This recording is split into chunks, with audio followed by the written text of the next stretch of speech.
Quand on dit que quelqu'un est maudit, tu seras toujours l'esclave. Ce que la malédiction fait, elle va traiter la capacité de domination, qui est la sagesse et l'intelligence. La malédiction va venir te dire, sois pas sage, sois pas intelligent. Dès l'instant, tu perds la capacité d'analyse des situations, de réflexion, de déduction, de créativité, tu perds en même temps ta capacité de régner. Celui qui invente, celui qui résout plus de problèmes sera supérieur à celui qui n'invente rien, qui ne fait que consommer ce que les autres ont inventé. Quand les Chinois se sont mis à inventer, à fabriquer, ils ont commencé à monter, ils produisaient. Quand tu es un consommateur, tu seras toujours en bas. Si tu n'apportes pas de nouvelles solutions au monde, si tu ne réfléchis pas, si tu ne prends pas le temps d'analyser, frère, ce n'est pas une affaire de venir chanter à l'église, je suis à la tête et non à la queue. Il faut chanter. Je vous ai dit ça, il faut le comprendre. Il ne s'agit pas de déclarer ce que Dieu a déjà dit. Il s'agit d'appliquer et d'utiliser la capacité qu'il t'a donnée en te bénissant. Utilise ton cerveau, réfléchis, analyse, observe, déduis, avance. L'incapacité d'aller au sommet arrive dans la vie des gens qui n'aiment pas lire. Pourquoi Salomon était le plus grand? Parce que sa connaissance du monde était supérieure à tout le monde. Si tu veux être un bon leader, tu dois beaucoup lire, tu dois apprendre, tu dois avoir des connaissances sur beaucoup de sujets. On n'a pas dit de tout maîtriser, mais comprends un peu la comptabilité, comprends un peu l'administration, comprends un peu tout ça. Si tu es paresseux intellectuellement, tu ne veux pas apprendre. Dieu a beau prononcer, tu seras à la tête. Tu ressembles à un homme à qui on a dit, tu as la capacité d'être fécond, mais qui refuse de dormir avec sa femme. Tu ne peux pas avoir le bébé, tu ne peux pas être à la tête. Si tu ne prends pas le temps d'observer les problèmes que tu as et réfléchir pourquoi est-ce qu'ils arrivent. Tu veux dominer, ta famille est sujet à tout le temps des problèmes. Et tu vas avoir l'ascendant sur ces situations. Réfléchis pourquoi il y a des problèmes dans ton couple. Il y a des gens qui m'écrivent souvent, pasteur, j'ai prié de toute manière, mon foyer ne va toujours pas.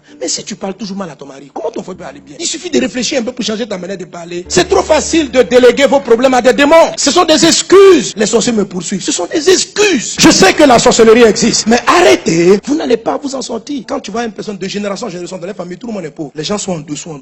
Je t'assure. Tu vas voir que, faut les observer. Dans la famille, là, ils n'aiment pas beaucoup lire. Dans la famille, là, quand tu vois, ils regardent la télévision. Ils sont toujours dans les films qui leur apportent rien. Telenovelas. Non mais attendez, dis-moi, ça là, c'est du divertissement. Ça va pas t'emmener quelque part. Ça ne produit que des excitations, mais ça ne propulse pas au sommet. Parce que tu laisses inactif la capacité que Dieu t'a donnée pour aller au sommet. Quand vous voyez quelqu'un qui va régner, vous observez, vous le voyez s'asseoir devant la télé, vous allez voir qu'il sera sur les trucs comme science et vie, planète. Et quand tu vois quelqu'un qui va pas aller au sommet, malgré qu'il a fini de chanter à l'église, je suis à la tête et non à la queue, quand il arrive, il allume la télévision, novelas, film. Et quand quelqu'un vient zapper pour aller mettre sur un documentaire qui va le former, il s'élève, il faut s'occuper de la maison. Ma soeur, tant que tu te comporteras ainsi, tu vas pas aller au sommet. Je n'ai pas dit il ne faut pas regarder. Ce que je te dis, c'est que tu as reçu une bénédiction. Mais il est probable que un jour, un de tes parents, un problème s'est passé et on a prononcé aussi une malédiction. Qui a dit, toi là, tu serviras toujours tant, tu seras toujours en bas. Et quand on a prononcé la malédiction, elle a créé une forme d'incapacité. Tu n'aimes pas lire, tu n'aimes pas regarder les choses qui te forment, qui accroissent ta sagesse. Tu n'es pas attiré par ça. Si tu veux neutraliser la malédiction de l'abaissement, ne cède pas à ces gens de désir de ne pas te former. Même si tes parents ne t'ont pas mis à l'école, forme-toi. Apprends, observe, analyse, cherche à comprendre comment les choses fonctionnent. Si tu es attiré vers l'électronique, démonte les appareils, regarde un peu comment ça fonctionne, comment ils ont fait ça, cherche le phénomène. Tu vas voir que rapidement des choses vont se mettre en place et tu vas commencer à enfanter l'élévation. Que la capacité soit en toi. Alléluia.